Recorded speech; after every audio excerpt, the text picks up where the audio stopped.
কি কষ্ট, গরুর জন্য খড় কাটতে হয় রিককে, কারণ রিকের বাবা তো বাইরে থাকে না, আর রিকের মা শুধু খায় ঘুরে বেড়ায়।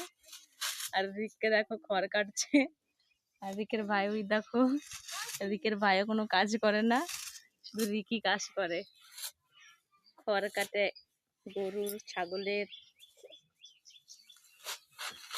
আর এই চেয়ারম্যানকে দেখো চেয়ারের উপরে পা উঠিয়ে বসে আছে।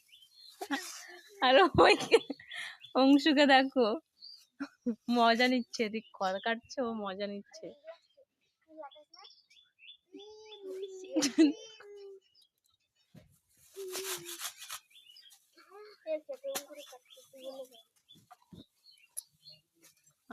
কষ্ট, এই কষ্ট চোখে দেখা যায় না।